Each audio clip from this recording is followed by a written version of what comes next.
Et, Vas-y, et vas-y. bonjour. Alors aujourd'hui, j'ai quelques petits problèmes de régie, donc je me suis fait un peu accompagner par un monsieur que vous voyez dans la cam, j'ai l'impression quand même, qui est Colin. Merci Colin en tout cas. Aujourd'hui, on va parler d'un retour en fait d'une équipe de développement qui a commencé avec des méthodes de craft. On va voir ce qui s'est passé durant les derniers mois et à quel moment ils en sont dans leur évolution avec les pratiques du craft. Et du coup, pour ça, eh ben, je vais montrer un peu toute l'équipe qui est avec moi parce que je suis pas tout seul. Donc, je vais laisser Colin m'aider. Et donc, je vais vous laisser peut-être vous présenter. Moi, je connais surtout à la base Loïc, et donc je vais te laisser te présenter peut-être.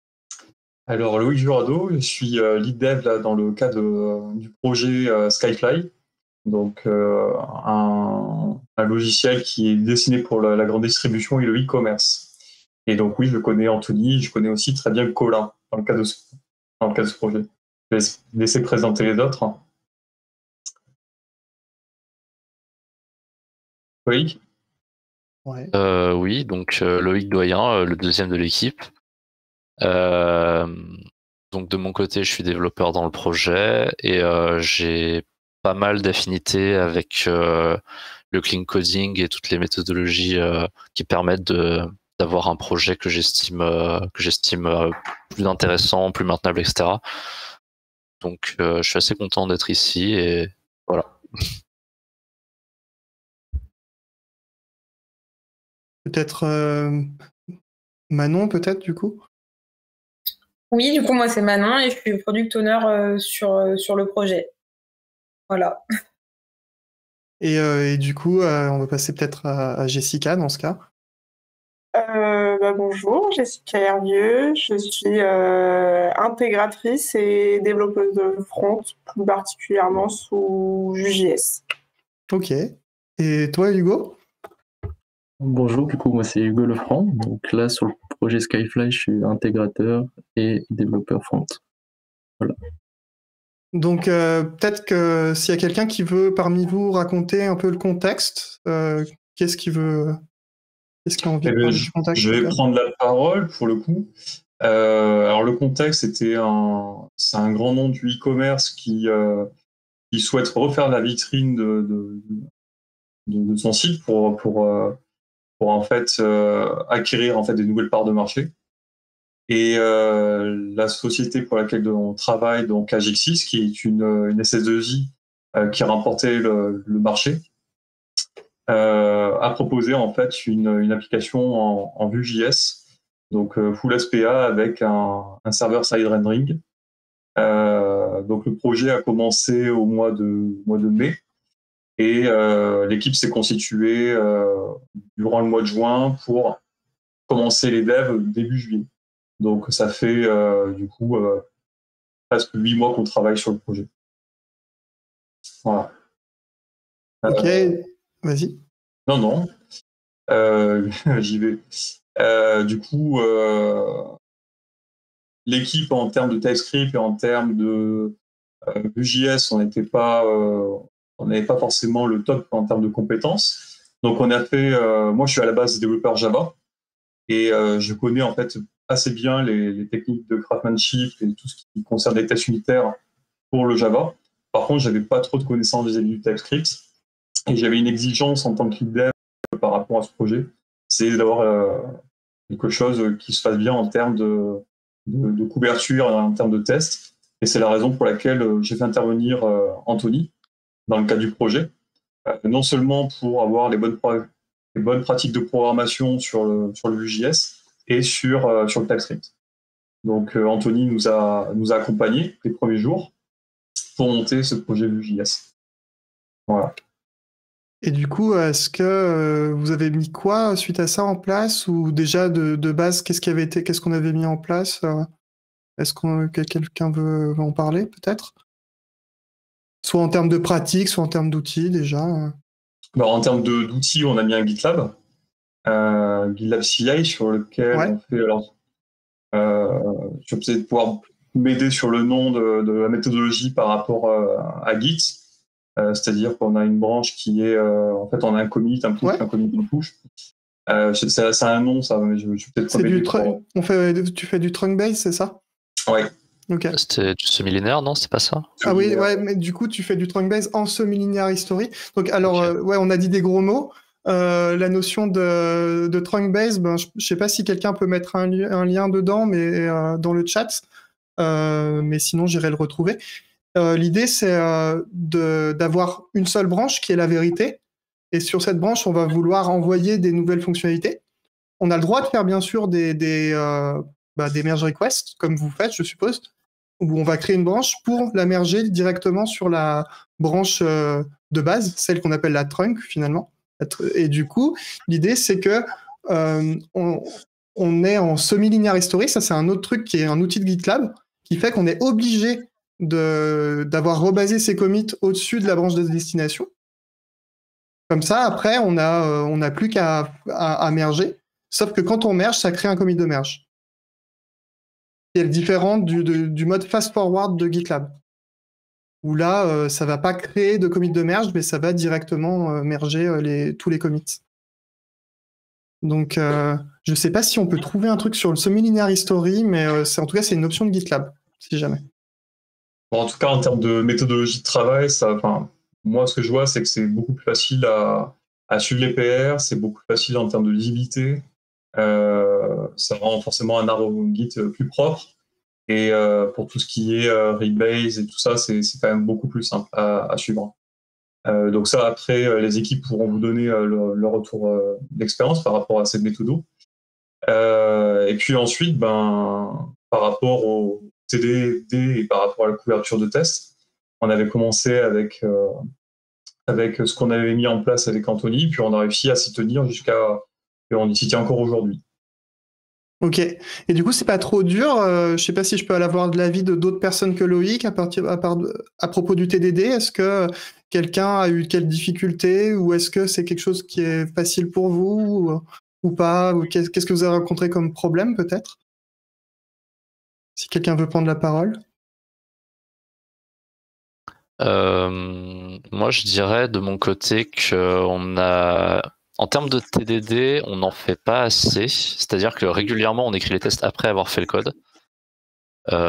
C'est notamment le cas quand on comprend pas ce qui se passe au niveau de la documentation de l'API, ou quand on essaye d'expérimenter avec des options de vue qu'on connaît pas trop. Du coup, on est plus dans de l'exploratoire, et après on écrit les tests. C'est un peu dommage, je trouve, mais on n'a pas encore assez de maturité de développement à ce niveau-là pour le faire correctement. Mais par contre, le fait d'avoir un code qui est totalement couvert et qui, avec des specs dans les tests qui sont clairs, je trouve que c'est très important, et que ça permet d'avoir une maintenabilité et même une maîtrise du code qui est implicite. Ça permet aussi pour moi de designer son code de façon à ce qu'il soit maintenable. Parce que s'il est pas il y a des pratiques qui sont pas testables et qui ne sont pas maintenables non plus, de mon point de vue.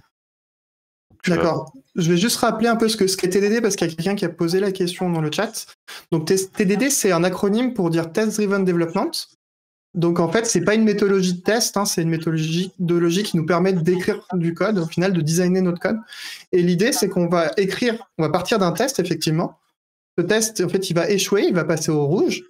Ensuite, une fois qu'on va implémenter le code qui va satisfaire le test, il va passer au vert. On va essayer de faire l'implémentation la plus simple. Et une fois qu'on a fait passer ce test au vert, après, on a une phase de refactor pour améliorer le design et faire en sorte qu'il soit plus élégant et plus maintenable, sans doute. Voilà, donc c'était juste le point sur TDD. Voilà, je peux vous laisser continuer si vous voulez. Tu as une petite question de Thomas, je pense. Tu peux reprendre tout de suite derrière. La question de Thomas. Ok, donc l'équipe débute en TDD, ce n'est pas évident, mais vous faites-vous aider? Et y a-t-il un coaching craft? Est-ce que vous êtes fait? Oui, voilà. Est-ce que quelqu'un vous a aidé un peu par la suite dans le TDD, ou c'est juste moi qui vous ai aidé au début? Est-ce qu'on en avait un peu parlé? Alors moi, comme je l'indiquais, j'ai quand même des notions en TDD. Ce que je pourrais rajouter par rapport à Loïc, c'est que c'est vrai que c'est long et difficile de monter en compétence sur ces méthodos. C'est vrai que par rapport, quand on connaît pas, en fait, quand on rentre pas dans un cycle de production où on lit en code au kilomètre, dès qu'on code au kilomètre, on sait comment fonctionnent les tests unitaires et on est capable en fait de travailler par un test, puis ensuite d'implémenter le code. Comme l'a indiqué très bien Loïc, quand on est dans des situations d'exploratoire, là on va un peu dériver. Donc c'est vraiment quelque chose qui met du temps pour monter en compétence. Ceci dit, en fait, dès qu'on peut, en fait, on essaie d'en faire. Après, oui, toi, tu nous as accompagnés. Pas forcément sur la méthode, tu nous as quand même rappelé ce que c'était le TDD. Moi, encore une fois, j'en avais quand même déjà une bonne connaissance. Et après, j'essaie d'accompagner l'équipe. Et Loïc qui est bien monté aussi en compétence sur le TD, essaie d'accompagner les autres développeurs pour s'améliorer quand on peut. J'ai posé une question aussi tout à l'heure. Je ne sais pas si on entend beaucoup les bruits derrière moi. Je suis désolé encore une fois. Ce n'était pas. Là, ça va, t'inquiète. Est-ce que vous faites du TDD ou est-ce que vous faites du test first? Puisque dans la définition, j'ai plus entendu test first. Peut-être redéfinir et redire. Ouais, je vais juste redéfinir ce que c'est un peu test first. En fait, test first, l'idée, c'est qu'on va faire nos tests en premier, mais qu'on va pas avoir cette notion de refacto par la suite. Donc, en gros, si on n'a pas cette phase de refacto, on perd, tu vois, l'idée de maintenabilité. Oui, la phase de refacto est effectivement importante. Ça, d'accord. Et du coup, c'est bien on fait bien le cycle complet du TDD en 3 phases avec l'implémentation naïve puis le refacto. Ok. Aussi, au début du projet, on avait mis en place, enfin moi je me rappelle qu'on avait mis en place une architecture hexagonale dans le front. Je mets plein de gros mots du coup. Est-ce que ça intéresse quelqu'un d'expliquer un peu ce que c'est une architecture hexagonale, si vous êtes tenu ou si vous avez évolué avec ça, comment ça s'est passé? Quelqu'un se sent?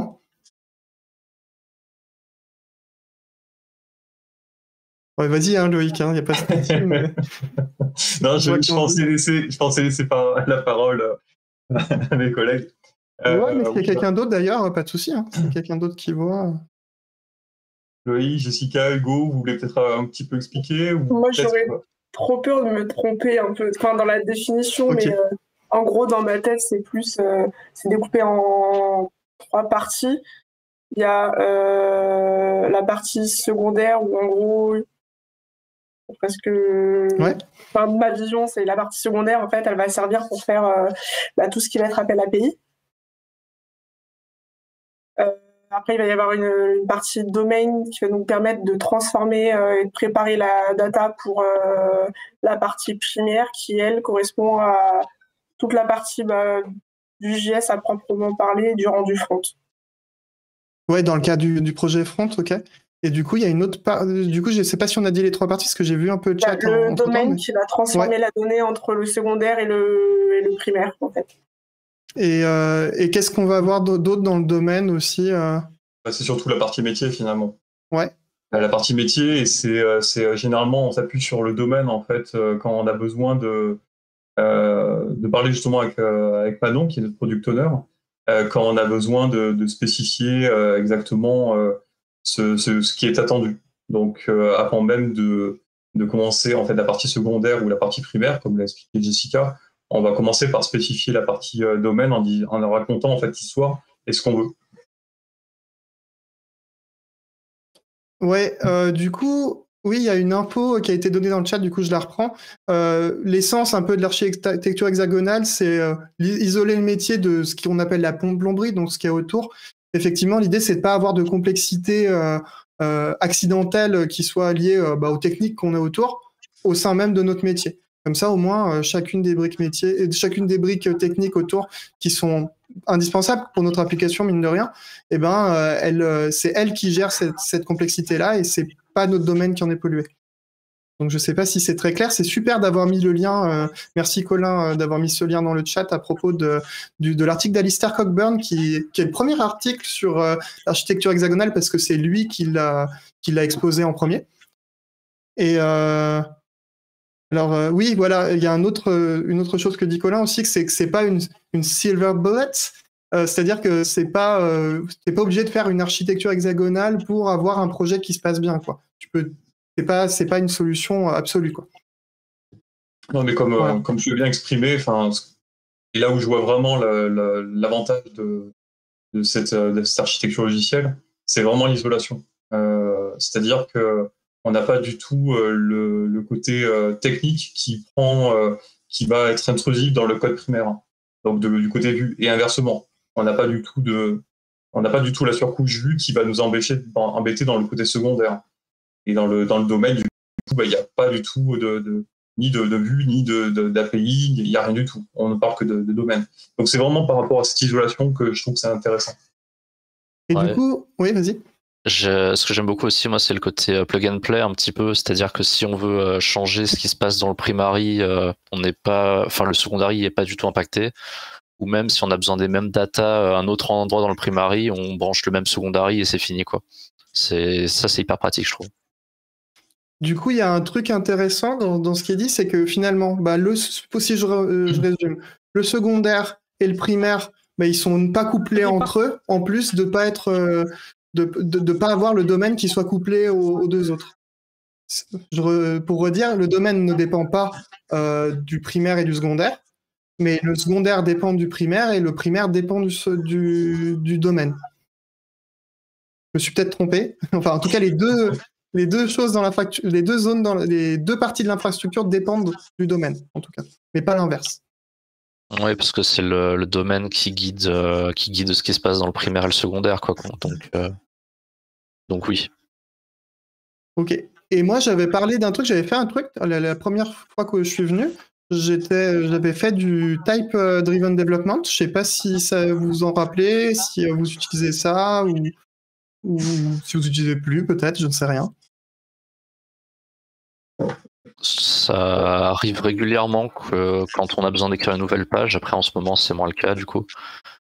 Mais le principe de partir d'abord effectivement du domaine et d'écrire ce qu'est l'objet qu'on va avoir réellement à la fin, ça sert justement à décorréler le domaine du secondaire et c'est assez pratique. Les problématiques qui se posent toujours, c'est de réussir à rebrancher son domaine à l'API qui fait pas toujours exactement ce qu'on veut, mais c'est dans l'idée, c'est un truc que j'aime bien faire. Ouais. Mais du coup, ouais, ah oui, parce que des fois, tu as tes objets du domaine qui sont un peu trop corrélés avec ton API. Est-ce que ça veut dire que ton API que tu appelles, elle est pas complète finalement, ou qu'il te manque des infos pour satisfaire ton objet du domaine? Ça vous arrive des fois, c'est ça? C'est souvent le cas, oui. Ouais, parce que l'API, elle correspond pas réellement aux besoins qu'on a, quoi. Du coup, ça, c'est un peu compliqué parfois. Ouais, du coup, des fois, vous devez entre guillemets, avoir un domaine moins riche quand c'est le cas, c'est ça? Ou trop riche. Ouais, mais du coup, si tu es trop riche, du coup, ça veut dire que tu peux, dans ton domaine, potentiellement réduire ta complexité et faire ton calcul, par exemple, dans ton adaptateur, pour pas le représenter dans le domaine. Est-ce que c'est des choses que vous faites ou... C'est ce qu'on fait, oui. Ouais, ok. Ok. Du coup, je vais essayer de mettre un article sur Type Driven Development. Je sais pas si ça a déjà été le cas, mais je crois que... Ouais, je vais le mettre dans le chat. Hop. Donc le Type Driven Development, alors juste pour revenir un peu dessus, l'idée c'est de représenter notre domaine finalement, ou n'importe quel objet, on va plutôt partir sur des objets, ce sera plus simple, ou des objets ou n'importe quoi, sous forme de types. L'idée c'est de contraindre fortement avec les types. Donc on va utiliser ce qu'on appelle les types algébriques. On va avoir des types sum. Je vais donner un exemple de type sum, ça va être un enum par exemple, c'est un type sum. Et on peut utiliser aussi ce qu'on appelle des types produits. Donc les types produits, ça va être quand on va faire un objet, par exemple, on va avoir plusieurs fields, et du coup, on a un type produit. Alors pourquoi type sum? Parce qu'un type sum, le nombre de possibilités, c'est le nombre d'énums qu'il y a. Et dans le type produit, en fait, c'est la multiplication de chacun des cardinalités de chacun des champs. Voilà ce qui se passe. Et du coup, ça nous aide à restreindre nos possibilités en agissant par le type sur les cardinalités. Comme ça, on a moins de tests à écrire par la suite. C'est ça l'intérêt de faire du type driven. Voilà, c'était pour revenir sur TypeDriven. Si vous voulez ajouter quelque chose d'ailleurs sur TypeDriven, les problèmes que vous avez peut-être pu rencontrer ou pas, ok. On avait mis aussi un autre truc en place. C'était ce qu'on appelle une pattern library. Je sais pas si Jessica, tu veux nous en parler peut-être? Allez, je me lance. Donc la pattern librairie, sur le projet, en fait, il a été fait le choix de séparer toute la partie intégration du reste, quoi, donc de l'application front. Donc aujourd'hui, on lance sur un serveur, on lance en fait la pattern librairie et sur le projet. Et le but, en fait, c'était de pouvoir recréer comme une sorte de bootstrap, en fait. Et de faire une découpe en atomic design au maximum pour après, en fait, réussir à... je vais la refaire. En termes de pouvoir créer des composants, en fait, CSS visuels. Et après, pourquoi pas les transvaser aux besoins en composants vus, sans pour autant que ce soit complètement lié. Ok. Et du coup, ça, c'est quelque chose qui vous avait été utile dans le projet, d'avoir cette pattern librairie ou plutôt une contrainte par la suite? Ah, j'entends en double un peu, je crois que je m'entends en double. Ok. Je dirais les deux, en fait, ça dépend vraiment des moments. Typiquement, dans la pattern librairie, on n'a pas accès à toutes les parties JavaScript, puisque c'est vraiment que du CSS. Du coup, potentiellement, quand on a des sliders ou des choses comme ça, on fait en fait avec nos tests en locaux, quoi. Mais du coup, est-ce que toi, parce que moi, ce que je fais, si tu veux, dans les pattern librairies, c'est que je représente mes différents états. Donc, si par exemple, tu as un slider, tu représentes juste les états. Et après, c'est côté, tu vois, de l'application ou si vraiment j'ai eu envie de m'embêter à faire une componente library dans ma componente library. Donc, en fait, juste pour la parenthèse, une componente library, c'est nos composants, mais avec du JavaScript et du style, en gros, pour faire simple. Alors qu'une pattern library, c'est juste le style. Voilà. Donc, est-ce que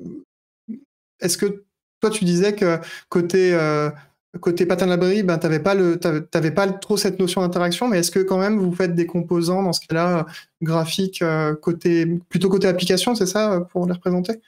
Ça, on a quand même, nous, en fait, dans la pattern librairie, tout un répertoire exprès pour les sliders, par exemple. Et après, nous, en front, dans l'application Vue, on a fait un vrai composant slider dans lequel on vient de passer des données différentes. Il y a Colin qui pose une question sympa, qui est comment vous testez la pattern library?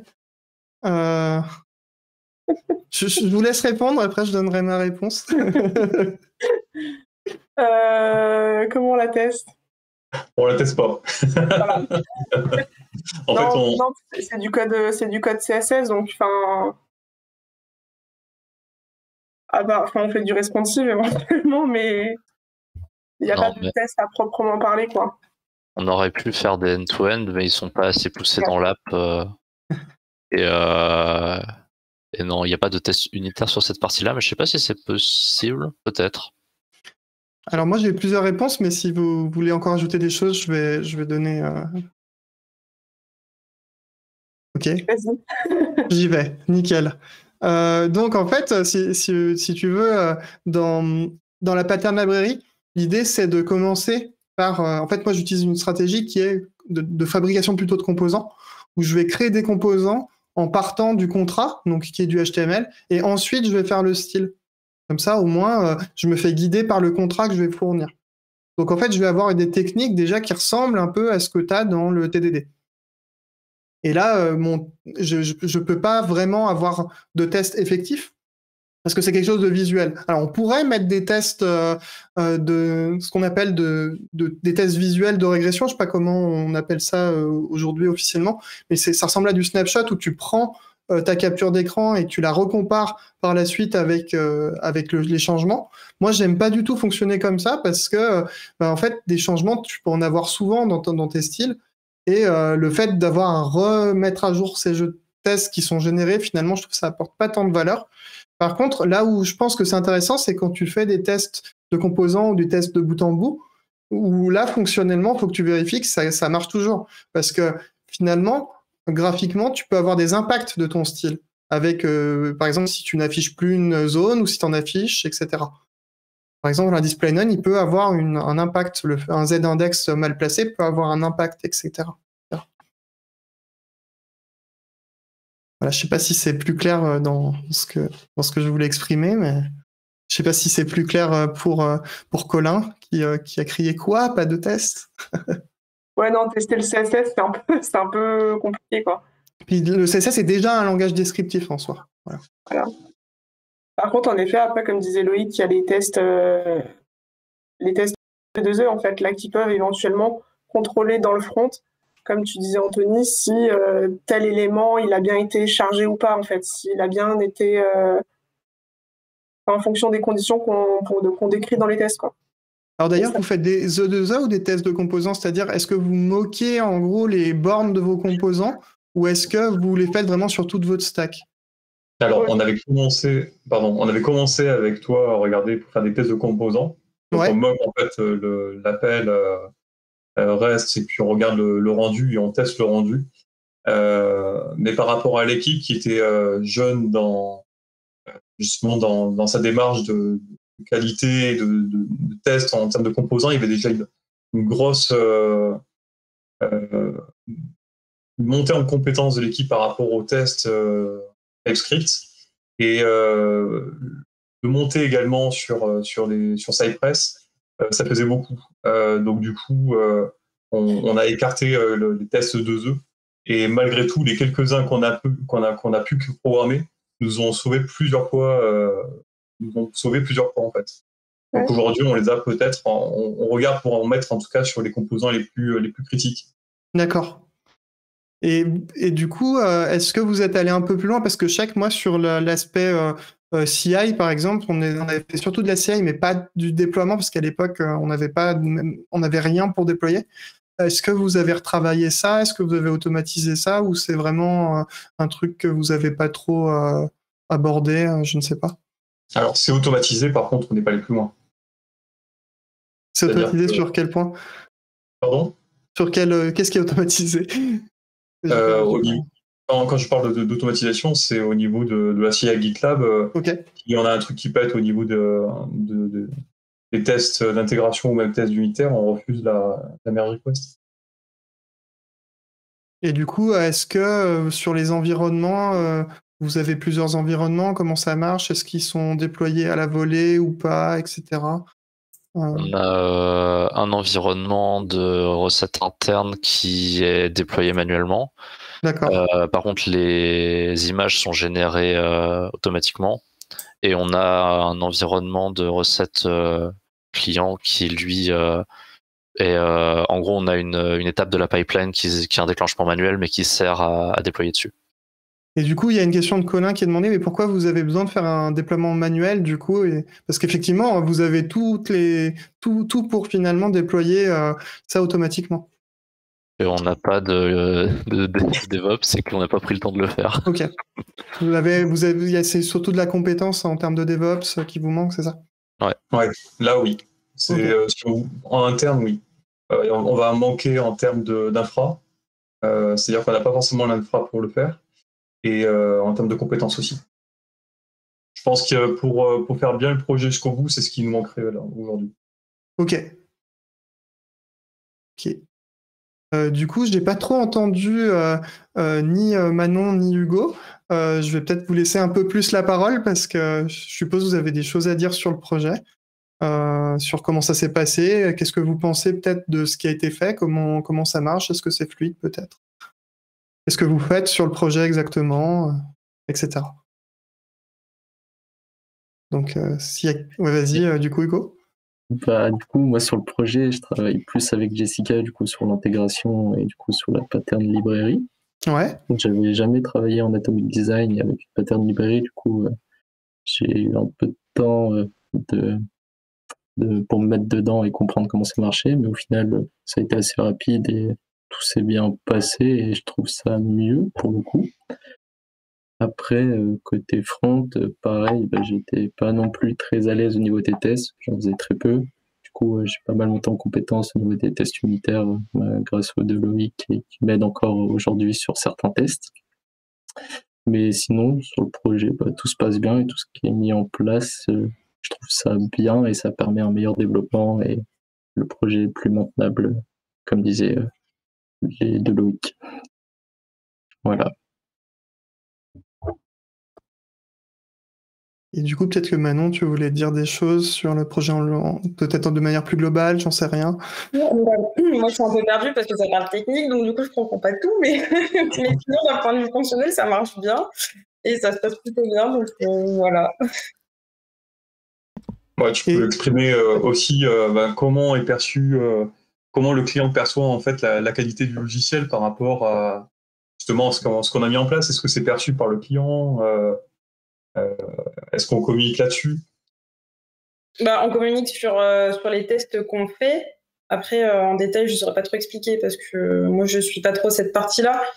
Mais globalement, en termes de qualité du projet, le client est plutôt satisfait et de ce qu'on lui fait remonter, ils sont quand même vraiment contents. J'en profite qu'il n'y ait pas trop de bruit derrière moi pour remettre ma tête et poser un peu directement les questions qui me viennent en tête parce que je suis content. Vas-y. J'ai une PO d'un projet que je connais pas sous la main avec toute l'équipe à côté. Je peux poser plein de questions et ça, c'est trop bien. N'hésitez pas, hein, si la régie est nulle à chier, c'est la faute d'Anthony. Il est qu'à me prévenir plus d'1 minute avant qu'il fallait que je fasse régie. Donc, ceci étant dit, Manon, enchanté. Est-ce que des gens dans l'équipe t'ont déjà fait asseoir avec eux à leur poste où ils étaient en train de faire du code, mais ils te disaient voilà, ça c'est du code, certes, mais on est en train de représenter vraiment tel truc, tel machin, avec des mots que tu dois reconnaître toi au quotidien, parce que c'est les mêmes que tu utilises et que tu dois retrouver dans le code. Et est-ce que vous avez déjà essayé de faire cet exercice, d'écrire ensemble du code et de valider ensemble ce fonctionnement ou pas du tout? On l'a fait... Je me rappelle qu'on l'a fait 2 fois, en fait. On l'avait fait une première fois pour lister ensemble ce qui composait un produit. Et du coup, toutes les caractéristiques du produit, on les listait ensemble et puis il fallait savoir qu'est-ce qui était obligatoire ou non. Après, faire du code à proprement parler, non. Mais en tout cas, je sais plus comment ça s'appelle, Loïc. Tu te rappelles quand on faisait ces ateliers-là où on listait les composants d'un produit? C'était pour faire, je sais plus comment ça s'appelle le terme que vous utilisez. Alors Loïc a son micro coupé, si c'est... Non, mais c'était bien moi. C'est du Type Driven Development. Donc c'était justement de définir le domaine ensemble. Ah, voilà, après, oui, pour répondre à Colin, on l'a fait peut-être un peu au début où elle était vraiment à côté. Après, avec le télétravail à côté, c'est un peu plus compliqué. Ouais. Donc, on pose très régulièrement des questions sur la partie métier à Manon. Par contre, aujourd'hui, travailler à côté, je sais pas comment dire, le télétravail a peut-être un peu changé ce mode de fonctionnement-là par rapport au fait qu'on soit justement pas à côté. Ok. Et du coup, Manon, qu'est-ce qu'ils t'ont déjà fait coller comme post-it sur le projet? Parce que je suis sûr qu'ils font coller des post-it là tous. Qu'est-ce qu'il y avait comme atelier où ça collait des post-it, alors physique ou virtuel, hein? Mais est-ce que tu sais nous dire un peu les trucs? Est-ce qu'il y en a qui étaient plus marquants? Alors nous, on fait pas trop de post-it. Ok. Déjà. C'est Jira. Comment? Je pense qu'il doit faire référence probablement aux outils qu'on peut utiliser comme Jira. Ouais, du coup, nous, on utilise Jira avec l'équipe où on a plusieurs tableaux. Donc, on a un tableau de sprint. Et non, c'est pas ça du tout dont tu voulais parler? Ça me va bien. Pardon. En fait, les post-it, c'est très très large. Donc, je pose une question comme ça, vous en faites ce que vous voulez. Hein. Moi, je suis pas là pour vous aider aujourd'hui. Hein. Je suis là pour me venger d'Anthony. Hein. Je tiens vraiment à le dire. Parce que j'avais des trucs à faire, moi, ce midi. Hein, Oui, mais maintenant, tu peux parler de la méthode de travail sur laquelle, comment tu travailles justement avec Jira, comment tu crées tes tickets. En fait, on a sur Jira plusieurs tableaux. On a un tableau de sprint avec seulement 3 colonnes, donc à faire, en cours et terminé. Et puis après, il y a un tableau de dev où là, c'est vraiment que pour les devs où eux, ils peuvent faire glisser leurs tickets dans des colonnes où il va y avoir le ticket à faire, le ticket en cours de développement, le ticket qui est en cours de review, et puis quand il est en attente de déploiement pour pouvoir être testé sur la recette. Et après, moi, avec donc avant d'avoir ces tickets qui sont créés, j'ai un travail en amont avec le client où on est sur Confluence et on rédige en fait les US dans des tableaux qu'on appelle des FDD, et puis on les fait valider via Confluence. Ok. Et est-ce que l'équipe t'a déjà trimballé dans un truc où il t'aurait demandé de coller des post-it avec les événements de ce qui se passait vraiment Non, vous avez jamais fait de trucs comme ça? Non. Ok. Par contre, c'est régulièrement, on va lui demander dans telle situation qu'est-ce qu'on attend comme cas fonctionnel, mais on fait pas ça avec des post-it pour le coup. Ok. C'était bon pour mes questions, mais j'aurais sûrement d'autres idées. I'll be back. D'accord, merci Colin. Non, mais oui, c'est toujours intéressant de savoir comment on travaille ensemble. Je sais pas si vous avez eu des fois des moments où c'était plus compliqué, où il y avait des trucs moins clairs sur ce que vous deviez faire. Comment vous avez appréhendé ces moments-là? J'ai envie de dire, ça s'est fait en fait au fur et à mesure. J'ai envie de dire, l'organisation au début elle était un petit peu compliquée parce que l'équipe se connaissait pas, on n'avait pas forcément le même méthodo. Et là, pour le coup, à chaque itération, on s'est amélioré aujourd'hui. Enfin, je sais pas ce que ressent l'équipe, mais j'ai l'impression qu'aujourd'hui, la communication entre nous est plutôt fluide. On échange. Pardon? Non, vas-y. Non, mais vas-y. Bien Non, donc ouais, comme tu disais, au début, on se connaissait pas trop, mais après, t'as vite la conscience, tu sais, genre de bien vouloir faire et que le projet avance. Et du coup, on a une équipe aujourd'hui qui est plutôt très soudée, et on essaye toujours de se rendre très disponible, même si on n'a pas le temps, pour essayer de potentiellement débloquer les collègues quand ils ont un problème ou pas. Et du coup, tout ça, en fait, ça fait que le projet il continue d'avancer, même si des fois on a peut-être je sais pas, une spécification que le client il savait pas trop ce qu'il voulait, du coup c'est pas clair. Pareil, Manon, même si elle a beaucoup de réunions, elle est toujours on n'est jamais bloqué longtemps, quoi.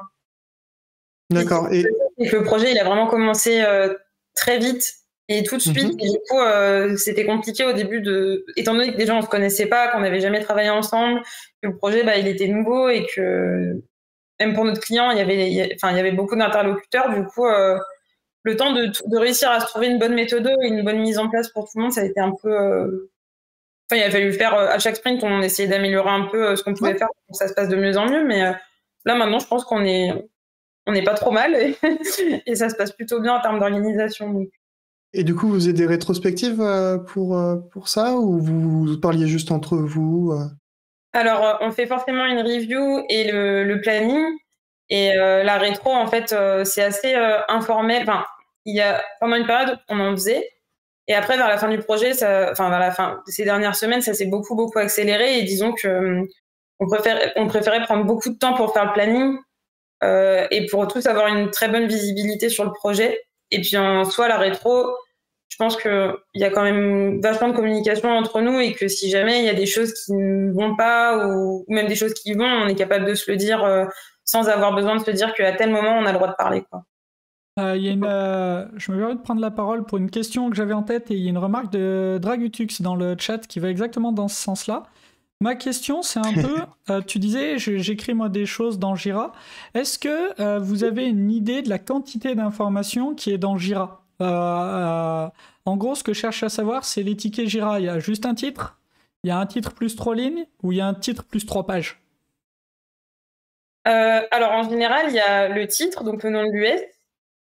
Après, ça dépend parce que c'est un petit peu compliqué. Notre Jira, il est relié à notre Confluence. Donc, des fois, il faut cliquer sur le lien dans Jira pour accéder à l'US sur Confluence. Mais du coup, il y a le titre de l'US et puis après, on a un given. Donc, c'est l'état initial.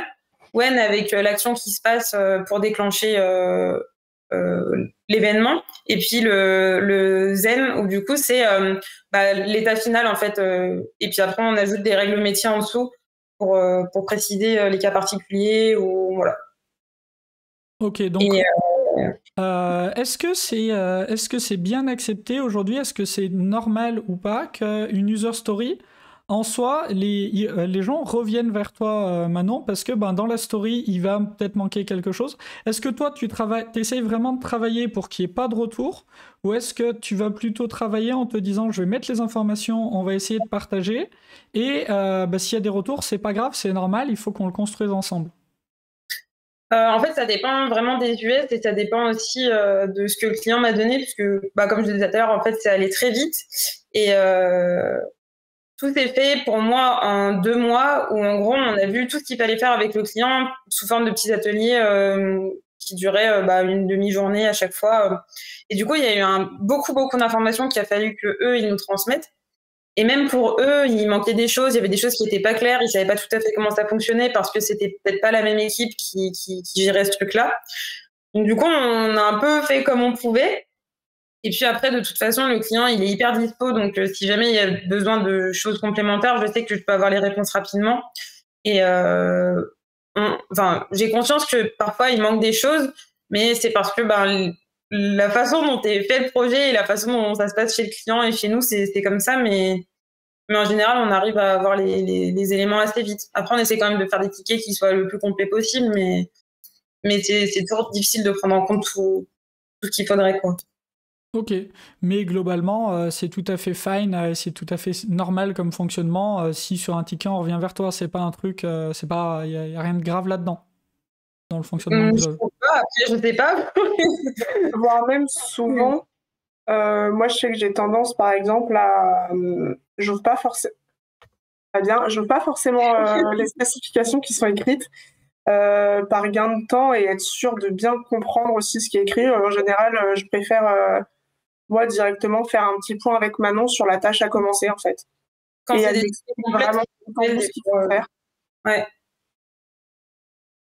Et puis c'est plus facile aussi plutôt que de l'avoir à l'écrit, de montrer un petit peu l'existant et de dire il faudrait qu'on reprenne un petit peu ça, qu'on fasse comme ça. Et il y a vraiment un truc sur lequel s'appuyer plutôt que juste essayer d'imaginer avec les specs qui sont écrites, quoi.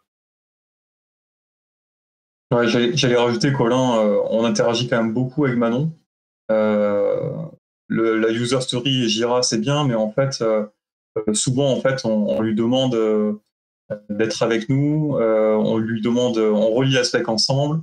Il manque des informations, on demande à Manon d'aller chercher l'information vers le client. Et en fait, c'est super interactif. Je suis d'accord avec toi, sauf le moment où tu as dit où Jira c'est bien. Mais sinon... disons que c'est bien justement pour les PO parce que ça leur permet de suivre notre avancée à nous sans forcément avoir besoin de nous demander où est-ce qu'on en est et de nous déranger, quoi. Non, mais on pourrait utiliser d'autres outils, c'est ça qui veut dire. Oui. Après ça, on n'a pas trop choisi. Non, mais il n'y a pas de souci. Moi, je trouve ça parfaitement sain, mais c'est juste mon avis, mais je voulais savoir si c'était aussi le vôtre, qu'il y ait des retours sur une story qu'on échange.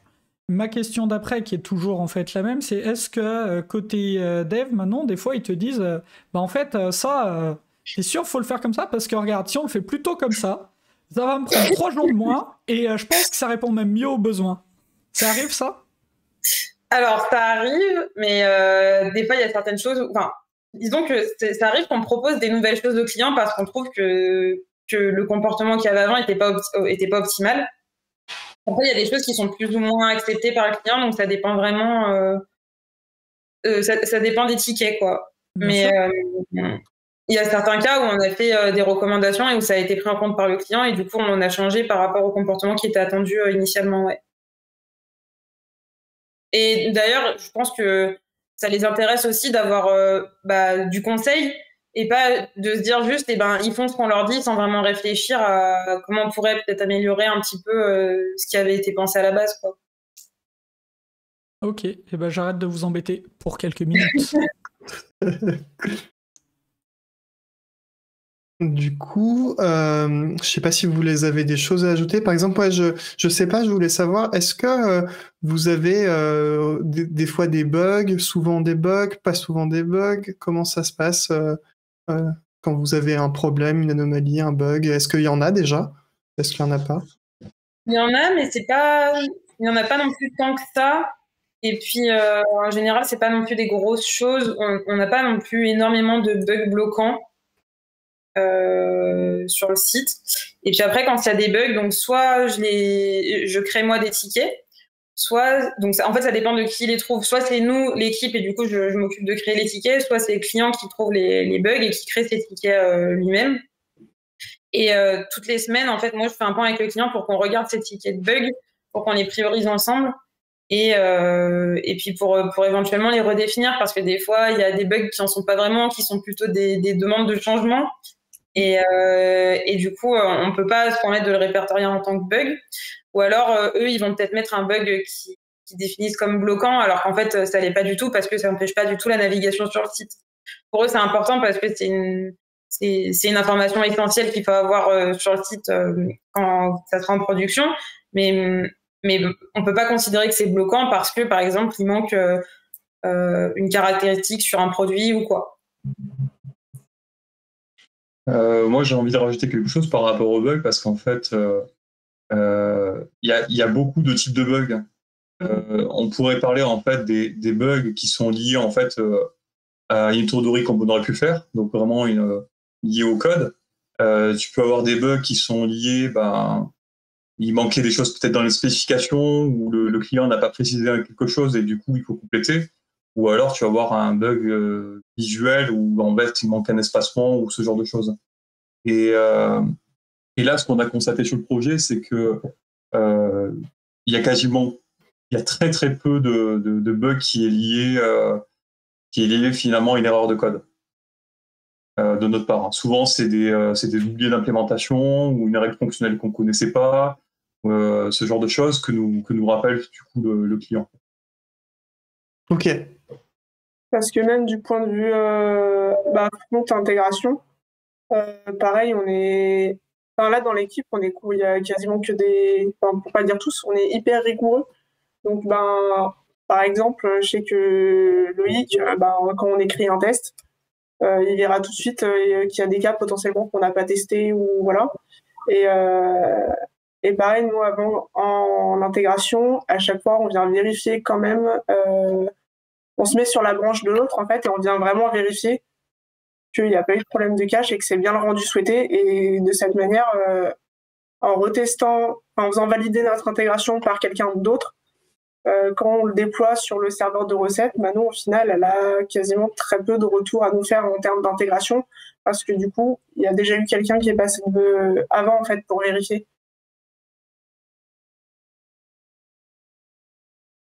Ok. Et du coup, aussi, est-ce que des fois l'application, est-ce que vous avez des choses pour mesurer si l'application elle tourne bien? Là, elle n'est pas encore en prod, c'est ça aujourd'hui? Elle est actuellement en pré-production. Elle va être livrée à la fin du mois. Donc, il y aura des grosses campagnes marketing, vous entendrez des publicités à la télé, etc. Mais globalement, là, on est en phase, on travaille avec l'hébergeur justement pour faire des tests de montée en charge, pour voir si elle répond bien. Donc, on est dans cette phase de qualification, en fait. D'accord, mais du coup, ça rejoint un peu. Vous avez aussi la problématique que vous aviez au début, vous disiez sur les déploiements que vous n'avez pas vraiment automatisé. Et du coup, parce que si vous déployez. Si vous déployez avec votre CD, par exemple, automatiquement, il y a des possibilités pour faire des tests, tu vois, de performance derrière, en plus, lancer automatiquement les tests end-to-end, etc., etc. Et ça pourrait peut-être être intéressant si vous entrez en production, justement.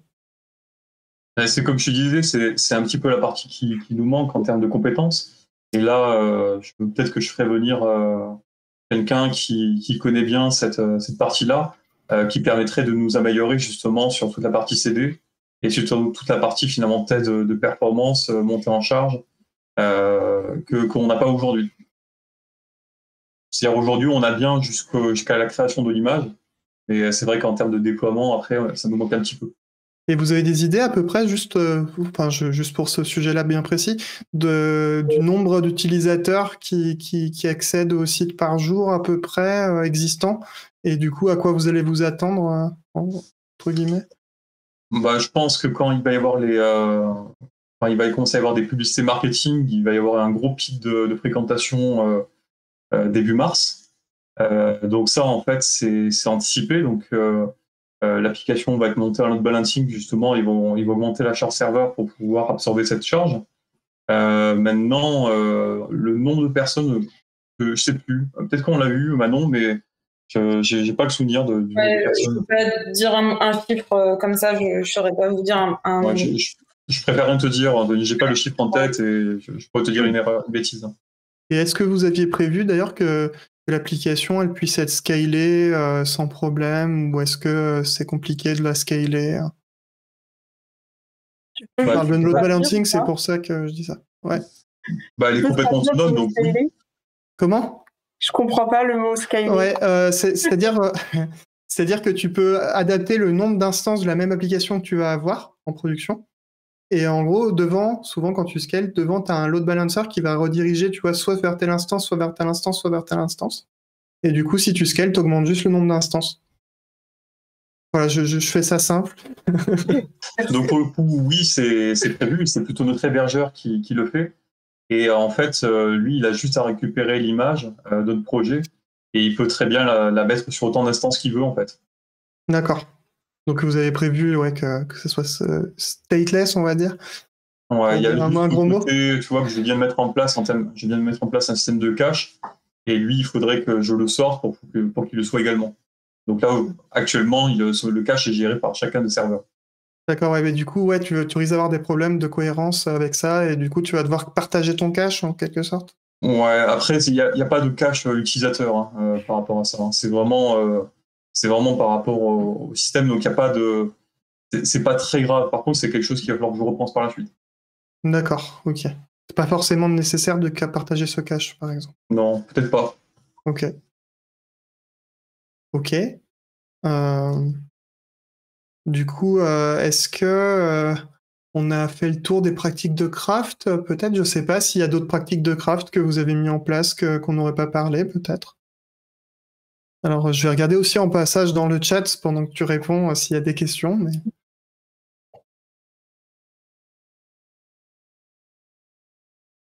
Ok, ça parle surtout de par rapport à tout à l'heure sur Confluence, le fait d'avoir mis une spec, des métriques qu'on peut tirer d'un projet, par exemple pour mesurer la vélocité, qui sont pas forcément des métriques forcément à suivre. Peut-être que Colin, il me semble que c'est toi qui avais remonté ça. C'est pas moi, j'ai pas trollé. T'as pas trollé, ah mince. C'est pas moi. Bon, c'est peut-être moi. Non, effectivement, on parlait de différentes choses autour de l'agilité. Moi, si vous n'avez pas trop d'autres idées, il y a quelque chose sur lequel j'aimerais revenir. On en a parlé rapidement au début, mais pas beaucoup sur le live. Et c'est une question qu'on nous pose. C'est peut-être la question la plus posée sur cette chaîne quand on code. C'est, mais vous faites vraiment des tests du front? Parce que sur le back, j'y arrive bien, mais sur le front, on n'y arrive pas. Sincèrement, ça doit être la question la plus posée sur le chat de cette chaîne. Alors, on n'a peut-être pas que des habitués dans le coin, mais c'est une question qu'on nous pose très très souvent. Et donc, là, on a la chance d'avoir un parterre de développeurs front. Vous faites vraiment des tests? Oui. La réponse était simple. C'est pas ça la vraie question. La vraie question, c'est... Avant d'arriver sur ce projet-là particulier, avec Loïc qui vous a dit « Bon, maintenant ça va bien aller et vous allez automatiser les tests », est-ce que c'est quelque chose que vous aviez déjà vu, auquel vous étiez déjà habitué? Est-ce que vous aviez déjà une compréhension de la valeur des tests? Et où est-ce que vous en êtes dans votre rapport à l'automatisation des tests? Ça fait beaucoup de questions en une. Si moi je peux parler de mon expérience personnelle, j'avais déjà fait du TDD sur plus une partie back justement qu'une partie front. Et quand on m'en avait parlé, quand on m'avait mis au truc, j'ai tout de suite compris l'intérêt. Je me suis tout de suite dit je veux faire ça aussi dans le futur projet où je vais, quoi. Et donc avec Loïc, voire même plus que Loïc, j'ai poussé pour qu'on en fasse, notamment au niveau de notre manager qui disait ouais mais vous êtes sur vos tests? Là j'ai dit oui, oui on fait des tests. Et je trouve que le fait que ce soit du front, ça change pas que tout ce qui n'est pas le visuel pur peut être unit testé, quoi. Donc à part le HTML, il y a des unit tests. Et sur cette partie-là, du coup, on pourrait pousser plus loin et faire d'autres tests avec Cypress, etc. Malheureusement, on le fait pas assez à mon goût, mais dans l'idée, les tests ne sont pas du tout réservés au pur back-office, je trouve. Okay, moi, j'ai envie de dire, à partir du moment où tu as du code, tu peux tester quel que soit le langage, que ce soit du front, du back. À partir du moment où tu as du code, quel que soit le langage, normalement, tu as tout un tas de suites qui te permettent de pouvoir faire des tests. Donc, c'est pas lié. Alors, pour information, en s'amusant avec les crafters, donc on a déjà testé du PLSQL unitairement et on a déjà testé de l'assembleur. Unitairement. C'est possible. On n'a pas dit que c'était facile.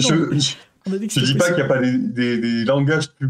Il y a peut-être forcément des langages plus compliqués à tester que d'autres. Par contre, c'est en aucun cas impossible. Faut être motivé pour tester de l'assembleur quand même. C'était une dernière session d'un code retreat. Il y a quelqu'un qui a dit moi j'ai un setup avec de l'assembleur et des tests en C de ce code assembleur. C'est bon. Et donc il a fait ça.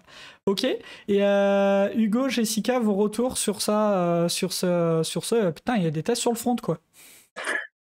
Moi personnellement, j'avais jamais fait de test avant, mais parce que sur tous les projets où j'étais, c'est de toute façon il n'y a pas le temps. Donc ce qu'il veut voir le client, c'est son site qui sort, donc on code quoi. Mais et donc du coup, je comprenais pas vraiment l'intérêt en fait des tests. Et en fait, en pratique, mais c'est juste trop bien.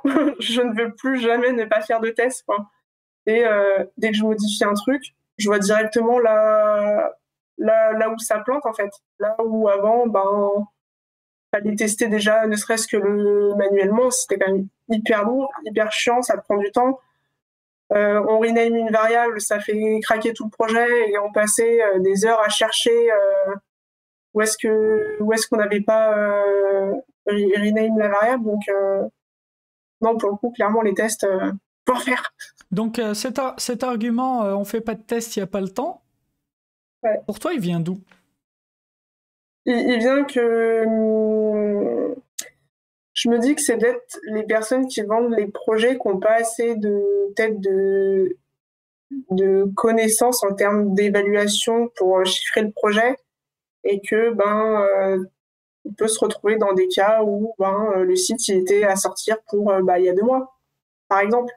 Et donc là, il faut sortir juste un site rapidement et voilà, on va pas se mentir, la montée en compétence sur du test aussi, il faut du temps pour ça. Donc encore plus si on n'a pas de chance et qu'on n'a pas de personnes un peu qualifiées comme moi j'ai eu avec les 2 Loïc pour aider à monter en compétence sur les tests, quoi. Donc ce qui prend du temps, c'est pas de faire les tests, c'est d'apprendre à faire les tests. Voilà, c'est d'apprendre à les faire. Ouais. Et ok, vas-y. Juste par rapport à ça, j'ai un point que je trouve assez intéressant qui est souvent oublié côté marketing. Ils voient la courbe de développement comme on rajoute des lignes à faire entre guillemets quand on fait des tests, donc ça prend plus de temps forcément. Mais ils voient pas toutes les régressions que ça évite et même en termes d'écriture de code, les tests ça te permet d'écrire ton code plus vite quand tu sais en faire. Et même toute la partie testing manuel, etc., tu gagnes beaucoup de temps en fait quand tu fais des tests correctement et quand tu sais en faire. Et effectivement, c'est un peu long d'apprendre à en faire, mais pour moi, c'est une étape importante, quoi. Alors, on va le dire, on vous donne pas d'argent pour venir cette table ronde et pour dire ça. Bon, il se trouve que ça nous arrange vraiment que ce soit votre discours. Vous avez le droit d'en avoir un autre, ça pose aucun problème. Mais c'est un discours qui est relativement partagé côté Hippon. Et donc, moi, c'est vraiment plaisant de voir les Loïc qui avaient déjà cette conviction. Et Jessica, où tu nous disais, j'y étais pas et on t'a pas forcé. Et Hugo, ton retour du coup sur ça Moi, pour le coup, j'avais vu en cours la notion des tests, mais sans vraiment l'appliquer. Et du coup, maintenant que j'en fais pour le projet, comme Jessica, je veux ne plus faire des tests, quoi. Dans tous mes projets, j'ai envie d'avoir des tests.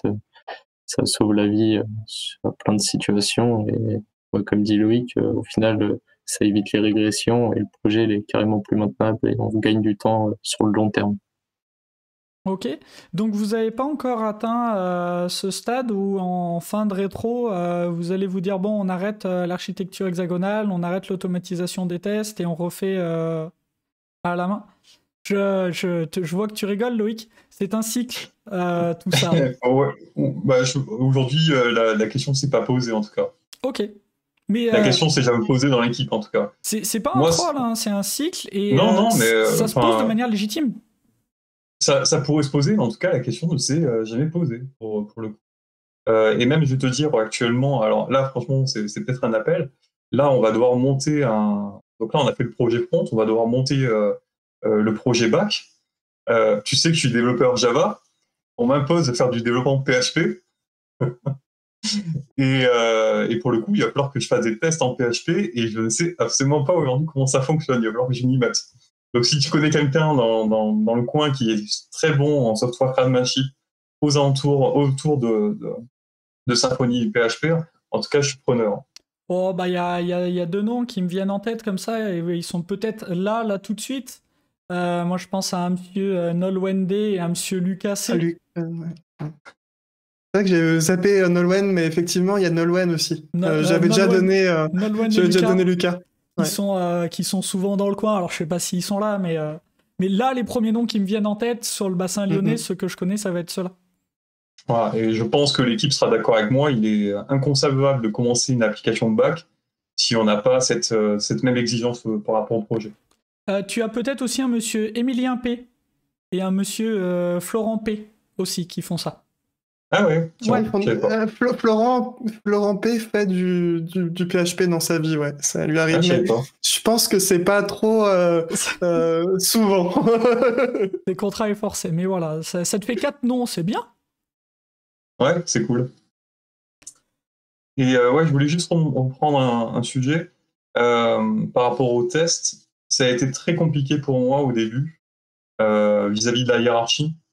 De la hiérarchie, j'ai envie de dire, du client, enfin pas le client final, mais Ajixi, de rester en fait sur cette politique de test, parce qu'en fait au début, tu n'as pas forcément beaucoup de résultats qui sortent, donc pas forcément beaucoup de visuels, et de dire on garde en fait la décision qu'on a dit au début, on veut faire des tests, et c'est pas grave si au début on va pas dire pour aller plus vite, on va skipper les tests.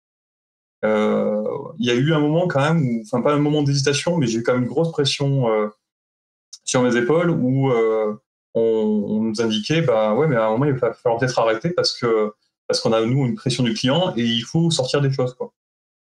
Et finalement, j'ai été bien soutenu par l'équipe et on a tenu bon. Et aujourd'hui, le client est au courant qu'on fait des tests et c'est plutôt très bien perçu.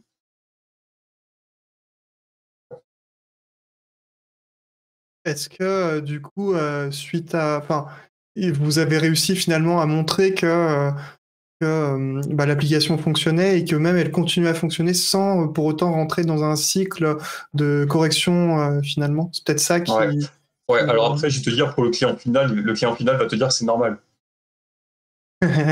Oui, mais il a raison en même temps. C'est normal de pas de tomber dans un cycle où tu as des bugs, mais effectivement, moi je vois pas trop d'autres techniques aujourd'hui que de faire du TDD en l'occurrence pour vraiment minimiser le risque d'avoir des bugs, quoi. Ça c'est sûr. Après, je sais pas si c'est partagé, mais en tout cas. Moi je suis d'accord avec ça en tout cas. Non, mais heureusement que les tests ont été maintenus malgré tout, parce que mais là tu vois les gens qui ont déjà fait du test et qui savent vraiment derrière ce que ça va leur apporter. Alors que moi j'aurais été toute seule sur le projet, on m'a dit on enlève les tests, on n'a pas le temps.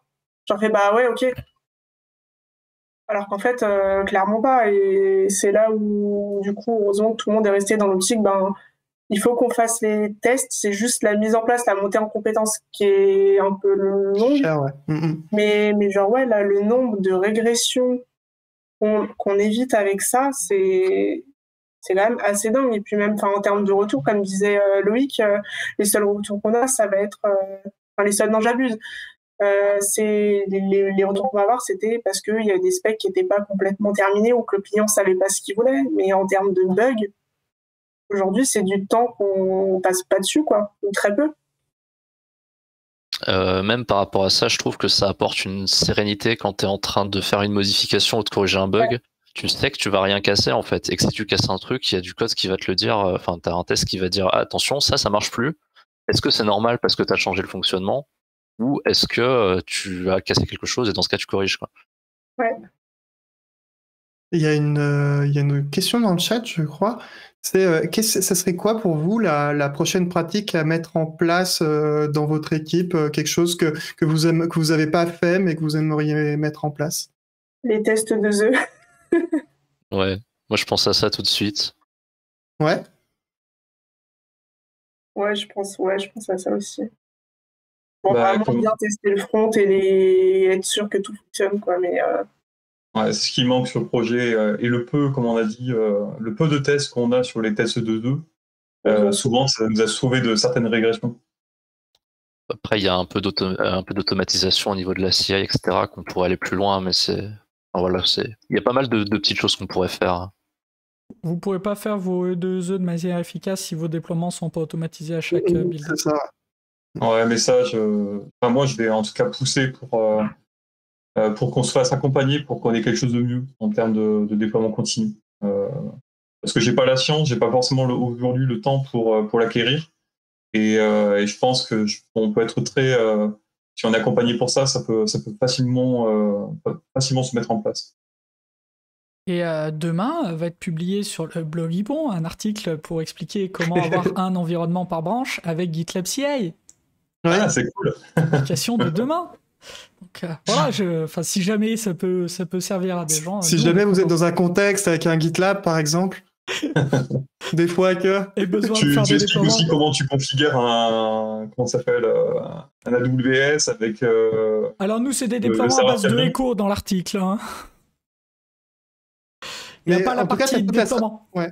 Tu as toute la stratégie pour déployer et tu as un exemple de déploiement continu, mais qui ne fait pas un vrai déploiement, mais qui montre comment on le fait, en fait, dans l'exemple. Cet article a été coécrit. Si tu peux raconter, du coup, Colin, maintenant qu'on est sur ça. C'est un des articles qu'on a écrit en live. Donc, c'est un live article qu'on a écrit avec Timothée Aufort. Il y a 2 lives voilà, où on écrit ça avec le chat, avec les gens qui sont dans le coin. Puisque on live pas que des tables rondes et du code. Des fois, on live des trucs comme ça aussi.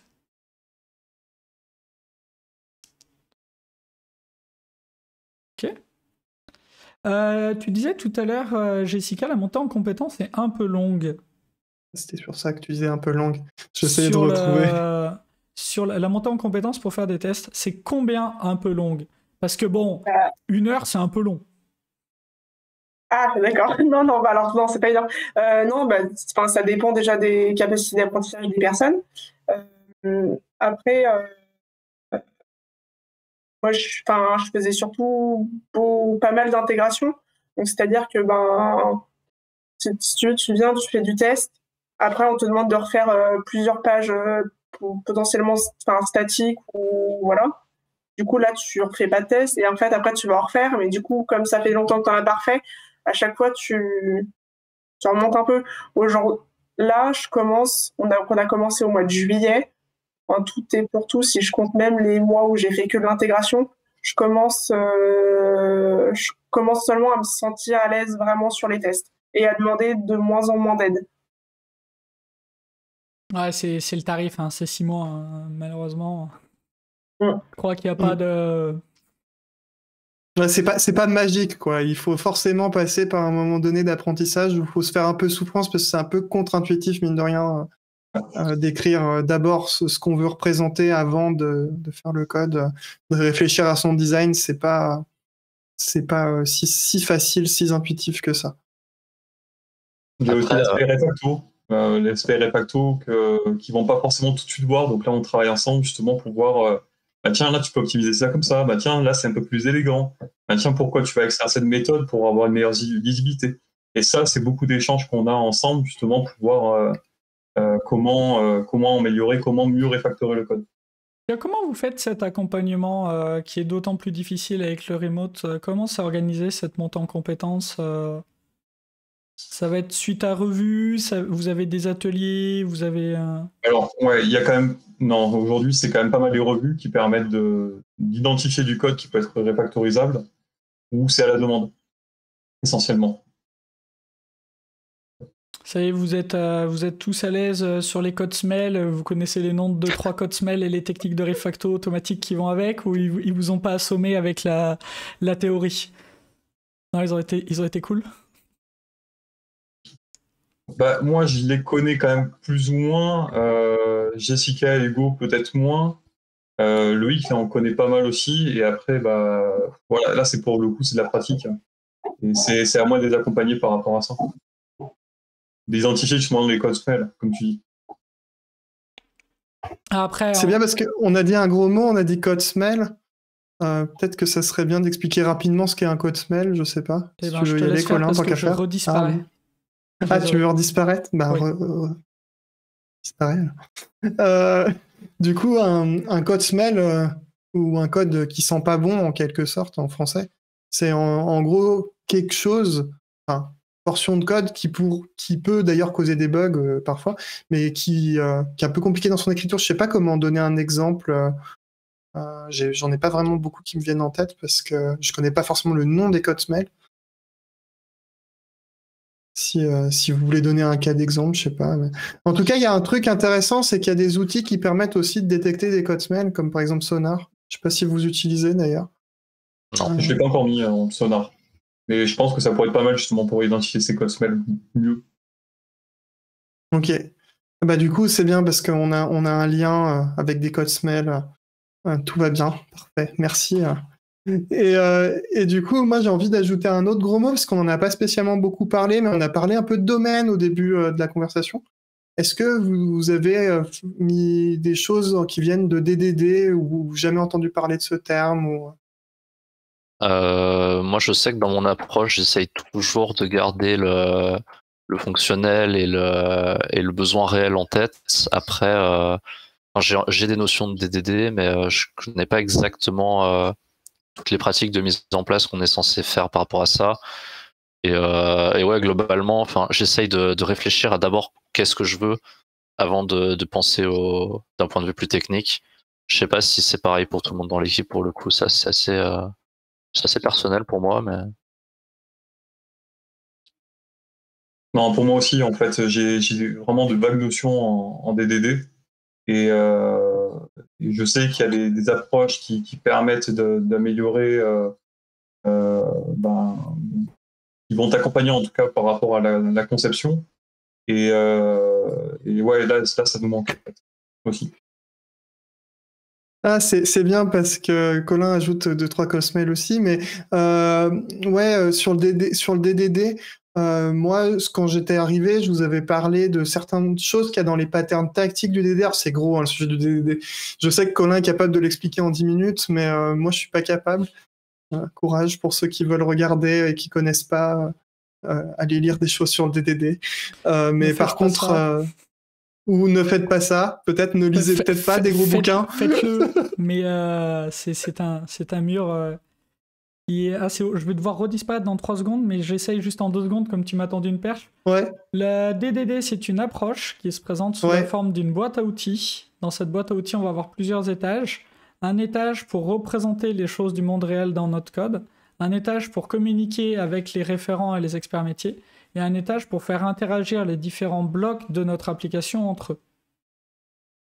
Le côté un peu frustrant, c'est que c'est une approche et pas une méthode. Le DDD va pas te dire tu fais ça, puis ça, puis ça, et tu arriveras à tel résultat. Donc c'est un côté un peu frustrant. Ah, et je dois disparaître. Et ben voilà, ce sera ma définition du DDD. Et du coup, pour enchaîner, nous, on a parlé, j'ai utilisé un terme un peu... parce que le DDD aussi a beaucoup de termes qui peuvent un peu être violents quand on les prend, parce qu'il y a beaucoup de vocabulaire, un vocabulaire assez riche. Et du coup, souvent, moi, ce que j'essaye de faire aujourd'hui, c'est pas forcément d'assommer les gens avec les termes directement, mais essayer de les fabriquer ensemble pour avoir une idée de ce que c'est et dire ensuite ce que c'est. Donc au début, il me semble qu'on avait fait ça un peu rapidement, mais je sais pas si vous avez continué à respecter les principes, mais on avait utilisé des principes d'agrégat. Je sais pas si ça parle encore à tout le monde ou pas, peut-être pas, j'en sais rien. Et de value object et d'entity. Ah, on t'entend pas, Loïc, si jamais.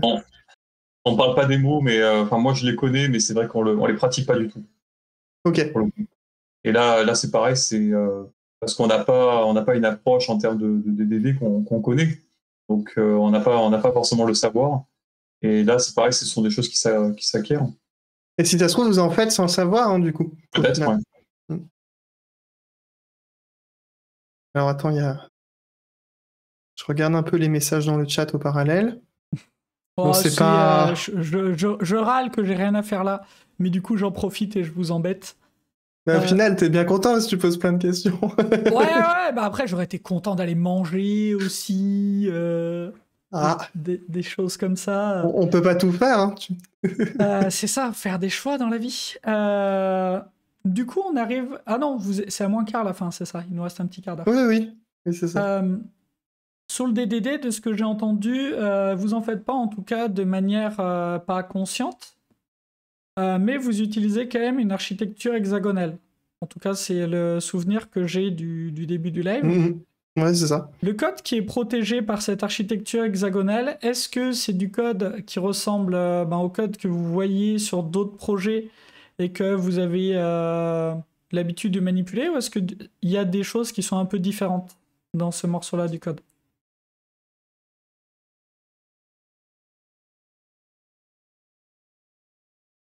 Loïc a son micro coupé. Ne vous battez pas, hein, surtout si la question est pourrie, vous avez le droit de le dire. Je réfléchis. Il faut digérer la question, tu vois. Ouais, il faut digérer la question. Par rapport à ce que je connais, il est plus isolé, donc en expliquant mieux aux gens, tu arrives facilement à bien isoler les parties par rapport à du code en push. T'as vite fait en fait tu peux vite fait en fait bypasser une couche. Là, c'est quand même beaucoup plus compliqué. C'est l'intérêt que je vois et c'est la seule similitude que je vois là en tête. Et sinon, non, je me rends pas compte. Moi, je pense que ce qu'on peut dire par rapport au code du domaine, c'est que si on le montrait à Manon, elle pourrait le comprendre. Oui. Je pense que ça, c'est relativement lié à cette notion-là et c'est assez important. On le fait pas vraiment tout le temps, mais on pourrait. Ce code du domaine, si tu le montres à ton PO, à ton expert métier, avec peut-être un accompagnement pour expliquer les parties les plus algorithmiques, on va dire, du code, un expert métier peut parler ce langage, peut le comprendre, et il n'y a pas tout ce bruit lié aux contraintes techniques. Est-ce que dans ce code du domaine, vous vérifiez un peu l'état de ce domaine? Est-ce que vous avez des vérifications? Ça se construit pas s'il y a des choses qui sont pas correctes?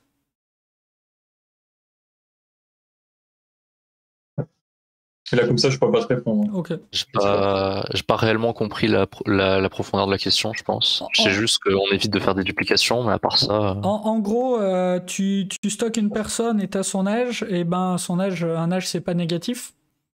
Ça va être un peu difficile à vérifier avec un type, je crois, en TypeScript, puisque oui, c'est ça, tu peux pas le faire avec le faire. Donc, est-ce que tu as quelque chose dans ce code du domaine qui te dit, non, l'âge, il peut pas être négatif? C'est un exemple. Il y a quelques classes comme ça, mais c'est assez rare en réalité. D'accord. Ok. Bon, si vous voulez vous amuser, ça s'appelle les assertions et le contrôle des invariants. Si vous voulez de la littérature, les points d'entrée sur ça. Et c'est cool. Et ça peut être vraiment intéressant parce que du coup, si ton objet du domaine, tu lui empêches de se construire, au moins tu sais que ça va bloquer à ce moment-là. Donc tu sais que tu vas devoir gérer ce cas-là. Et du coup, à partir du moment où tu auras l'objet du domaine en lui-même, tu n'auras même plus à gérer ce cas-là, vu que tu sais qu'il sera représenté de manière cohérente. Mais est-ce que tu n'auras jamais... Comment ? C'est pas certaines choses qui sont aussi faites du côté de l'API? C'est-à-dire que l'API est censée faire déjà plus ou moins le genre de vérification aussi, non? Oui, y a effectivement, quand tu fais appel à un service externe, si tu travailles sur le service externe, ça peut être dans le domaine métier de ce service externe. Si par exemple, effectivement, c'est côté back que ça te calcule cette info et que toi, côté front, tu n'as pas du tout besoin de vérifier cette info, effectivement, ça peut ne pas valoir le coup de le faire. Ça va vraiment dépendre de la confiance que tu as dans ce que tu appelles et de la relation de confiance que tu as. Si tu appelles une API qui est faite par la même équipe ou si tu appelles une API d'un provider et selon le provider, tu n'auras pas la même confiance. Et donc en fonction, ça peut être super intéressant de tout double check. Et moi, côté back, je check tout. Tout. Parce que de toute façon, côté back, comme on expose des API, je vérifie tout. Et tout ce que je lis de ma persistance, je le vérifie aussi de la même manière, puisque mes données ont pu être corrompues. Pour X ou Y raison. Donc de toute façon, mon domaine vérifie tout. Et ce qu'on appelle soit les assertions quand c'est des vérifications simples de nullité, borne, machin, soit le contrôle des invariants quand ça va être des choses entre elles. Ça peut être des règles un peu plus complexes. Mais on peut pas être dans un état absurde. Et après, l'intérêt aussi, c'est que soit le contrôle de tes invariants, tu peux aussi le dédier à des objets particuliers. Si par exemple, tu peux imaginer que tu as un objet âge qui contrôle lui-même sa cohérence. Dans ce cas-là, on appelle ça un value object au final. Donc on vous donne plein de gros mots. Voilà, on met plein de gros mots. C'est rigolo. On peut discuter longtemps du TDD. Ouais, parce que... Comme le dit très bien le titre d'aujourd'hui, c'est une équipe qui est jeune et qui a encore beaucoup de choses à apprendre. Hein. Écoutez, on vous donne des axes dans ce cas, si ça vous intéresse. Ça peut être intéressant si vous commencez, si vous arrivez au moment où le TDD commence à bien rentrer, que c'est quelque chose, vous voyez que ça vous aide, commencez à vous intéresser au DDD, ça peut être intéressant pour savoir où ranger quoi, comment, et comment améliorer un peu la cohérence d'une application. Pour moi, je trouve ça assez intéressant.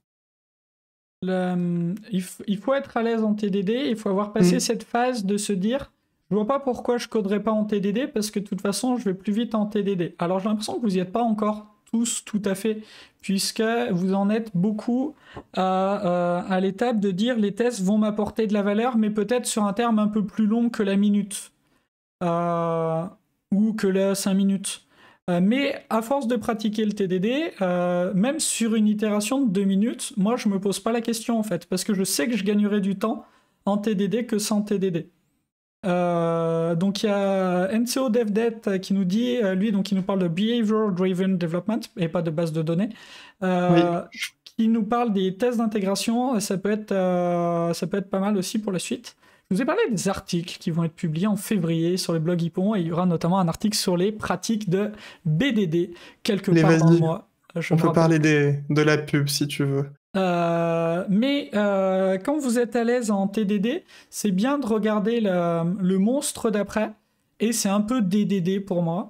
En tout cas tel que je me l'imagine. Et même quand on est à l'aise en TDD, passer de TDD à DDD, c'est déjà une marche qui est vraiment violente, mais les apports, franchement, ça vaut le coup. Alors, on peut effectivement aussi passer à du DDD sans faire de TDD. Moi, je pense que c'est plus compliqué, quand même, de l'appliquer, du coup, si on fait ça. Ouais, Moi, je fais partie de la team, c'est plus compliqué. Il y a la team, c'est pas plus compliqué, et la team, c'est plus compliqué. Tu fais bien, NCO Dev, de faire ta pub avec grand plaisir. Avec grand plaisir, aucun problème. Mais ouais, regardez le DDD, et puis mais regardez peut-être pas tout seul, allez dans des groupes où ça parle de ça. Je sais pas ton conseil, Anto, pour attaquer le DDD. Moi, ce qui était bien, c'est que effectivement, je connaissais pas le DDD. J'étais allé au groupe des crafters de Lyon. C'est mes toutes premières séances, ça date à un petit moment maintenant. Et du coup, j'ai vu qu'il y avait un meet-up DDD. J'ai voulu y aller parce que le TDD, finalement, c'était pas un sujet que je connaissais pas, alors que le DDD, je connaissais pas.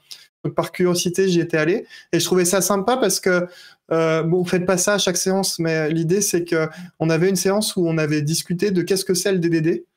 Et ça m'a donné plein de billes, et j'ai pu entendre parler de ce fameux Big Blue Book un peu obscur, etc. Et plein de trucs. Et au final, c'est plus en étant allé au meet-up que j'ai bien compris comment marchait le DDD que en lisant le bouquin lui-même. Je pense que j'ai bien fait de commencer par aller au meet-up d'abord. Thomas qui nous dit TDD et DDD, c'est surtout différent, et je vois pas de lien direct de l'un à l'autre. Ah. Vas-y.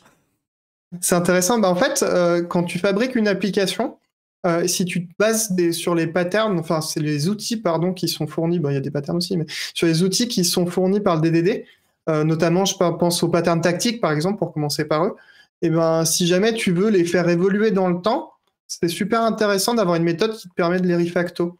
Parce que tu es quand même dans quelque chose qui est mine de rien un peu exploratoire, le métier bouge avec le temps, et la représentation potentiellement elle peut bouger.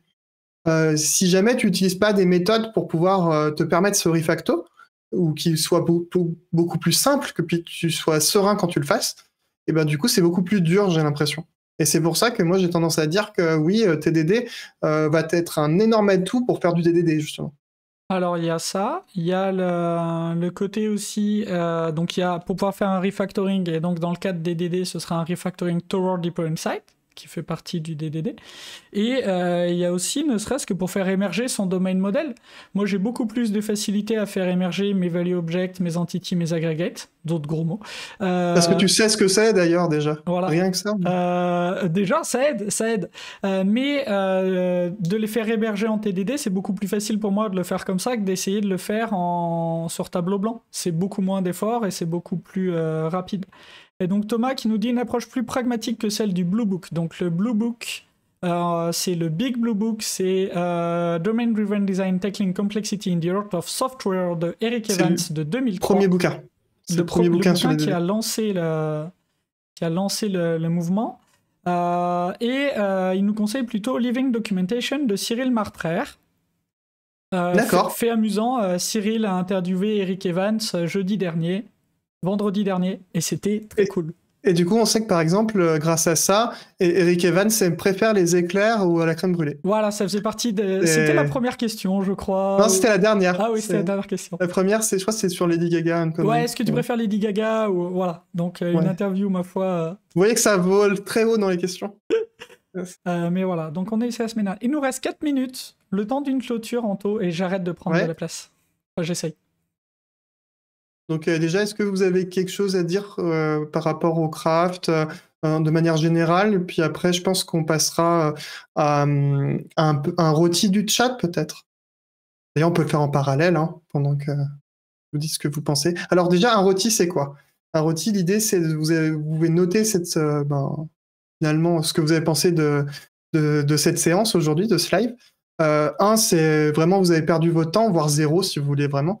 Et 5, c'est génial, vous avez appris plein de trucs, vous avez hâte de voir d'autres lives de ce format. Donc je vais vous laisser dire si vous avez un retour à faire sur ce live, si vous avez appris des trucs, si vous avez quelque chose à préciser. C'est fine de noter 0, hein. Nous le but c'est d'améliorer cette chaîne et de vous apporter du contenu qui soit le plus intéressant possible. Hein. Donc vraiment... Ah mince, je me suis trompé sur mon lien, pas du tout. Le lien c'est celui-là. Avec tous les replays sont sur les semaines. Rien à voir. Tous les replays, tous les trucs, tout le code qu'on fait, c'est tout là, c'est tout listé là, et ça va sur notre chaîne YouTube après. Et le replay est dispo sur Twitch juste après. Dès qu'on raccroche le live, vous pouvez aller voir le replay sur Twitch. Et vous, votre retour en live, vous n'avez pas voté? Parce que vous avez le droit de faire un rôti en montrant vos mains. Ah, ils veulent pas, ils sont timides. Ouais, on peut dire, on peut faire un décompte si vous voulez. Ouais. Tout le monde a sa note en tête et vous allez nous montrer le nombre de doigts qui correspond. Voilà, moi je vais pas voter parce que je suis un peu en animateur pour pas influencer. Mais... Donc allez, 3, 2, 1, c'est parti. Ok. On est pas mal. On est plutôt bien, ouais. Et ben, en tout cas, merci à vous. Si vous avez quelque chose que vous voulez ajouter avant qu'on quitte le live, je vous laisse le dire. Et puis sinon, je pense qu'on va quitter le live. Peut-être qu'on aura des événements à annoncer. Moi, je voulais juste rajouter un petit mot. Je voulais te remercier toi, Anthony et Colin, pour parce que bon, je vous connais depuis un peu plus d'1 an. Et je connaissais déjà bien le TDD, mais c'est en venant justement au meet-up lors des software que j'ai pu voir en plus en profondeur certaines notions. Et c'est bien par rapport au réseau et pour justement pour mettre en place certaines techniques. Et rien que pour ça, je voulais vous remercier. Eh ben, Merci à toi. Et Merci. alors, je pense qu'on l'a pas dit, alors j'ai pas tout écouté, mais si jamais on a le droit de dire pourquoi ce live est là ce mois-ci ou pas Allez, bah vas-y. On a le droit. C'est l'instant pub, de toute façon. Ouais, maintenant. alors Donc, c'est on est la passé. pub. Hippon lance une offre de coaching craftsmanship, donc dédiée à. Notre but, c'est d'accompagner les gens sur ça. Donc on a tout ce qu'il faut pour ça. Vous trouverez sur notre site. Et là, il faut que je mette un lien, c'est ça. Hein. Vers l'offre craft. Ouais, non, mais après, j'ai tout préparé. Vous pensez bien, ce serait abusé d'aller le chercher au dernier moment. Donc, on lance ça. Il y a une offre craft, il y a de l'accompagnement. On peut accompagner à tous les niveaux, que ce soit les niveaux techniques ou même les niveaux dans une organisation. On peut faire de l'accompagnement transformation plus général. Maintenant, la pub. Ce soir, il y a les Human Talk. Alors, c'est pas nous du tout. On n'y est pour rien, mais c'est cool. Venez, c'est sur Twitch. Et c'est tous les groupes Human Talk de France qui sont rassemblés. Il y a 4 talks ce soir. Moi, je serai sûrement aglandé dans le chat si vous voulez passer par là. Il y en a un sur du Type Driven, j'ai vu d'ailleurs, juste pour dire. C'est avec grand plaisir. Demain soir, sur cette chaîne, 18h, 19h30, on vous fait un back from DDD Europe. Alors, pas vraiment back parce que c'était en remote, mais on était 6 personnes de Hippon à avoir participé à DDD Europe, donc qui était jeudi et vendredi dernier. Et samedi. Bref. Ouais. Et donc, on vous fait un petit retour sur ça. Pub d'après, pour l'instant, c'est l'événement des Crafters Lyon le mardi 16. C'est un coding dojo du soir de 19 à 21. Et après, ce sera très certainement un 18-19-30 le mercredi 17 sur cette chaîne, qui sera une table ronde sur l'apport de craft sur une production, mais c'est pas encore annoncé officiellement. On est dans le paperwork, mais on y est bientôt. Est-ce qu'on a d'autres pubs à faire? Est-ce que vous avez des pubs à faire? Peut-être d'ailleurs. Non. Pas de pub? Eh ben, pas de pub. Il nous reste à vous dire au revoir, je crois. Eh ben, en tout cas, merci de votre présence ici. C'était super. Pour moi, je trouvais que c'était très sympa. Je vous souhaite de pouvoir continuer dans le craft. Et puis, moi, je vais dire au revoir aussi au chat. Allez. À plus. Bon après-midi. Bon après-midi. Salut.